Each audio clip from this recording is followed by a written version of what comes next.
नमस्कार मित्रांनो, आपण एक गोष्ट समजून घेऊयात, पण त्याआधी चॅनेलला लाईक, सबस्क्राईब आणि शेअर करायला विसरू नका. निसर्गाकडून कितीतरी गोष्टींचे धडे आपल्याला आपोआपच मिळत असतात. शास्त्रज्ञांच्या मते भुंग्याचे शरीर खूप जाडजूड असते आणि पंख त्या मानाने अगदीच लहान असतात. विज्ञानाच्या नियमानुसार भुंगा उडू शकणार नाही, पण भुंग्याला हे माहीतच नसतं. वेगाने पंखांची फडफड करत तो आपला उडतच राहतो. तुम्हाला जेव्हा स्वतःच्या मर्यादा माहीत नसतात, तेव्हा तुम्ही त्यातून बाहेर पडता आणि स्वतःलाच आश्चर्यचकित करण्यासारखी कामं करता. मागे वळून पाहिल्यानंतर आपल्याला प्रश्न पडतो की हे काम आपणच नक्की केलं होतं का? एखाद्या माणसाच्या मर्यादा ह्या त्याने स्वतःलाच लादून घेतलेल्या असतात. मग त्या शिक्षणामुळे असो, पैशामुळे असो किंवा इतर कोणत्या कारणांमुळे असो. एकदा एक असाच माणूस स्वतःच्या कामामध्ये त्याला हे जमणारच नाही म्हणून खचून गेलेला असतो. तेव्हा तो एका मानसोपचार तज्ज्ञांकडे जातो आणि त्यांचा सल्ला घेतो.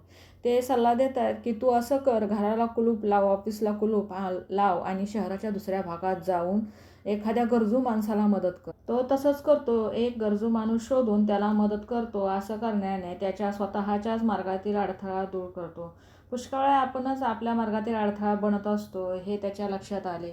यातून आपण काय शिकलो तर बऱ्याचदा आपण आपल्याच मर्यादा घालून आपली अमर्याद ताकद वाया घालवत असतो. आणि दुसरी गोष्ट, आपली अडचण कितीही मोठी असू द्यात, आपण दुसऱ्या एखाद्या गरजू माणसाला मदत केल्याने आपल्या कामातील भीती आणि आपल्या अमर्याद ताकदीची आपल्याला ओळख होत असते आणि आपण दुसऱ्याला मदत करतानाच आपण आपलीच मदत करत असतो, हे लक्षात घ्या.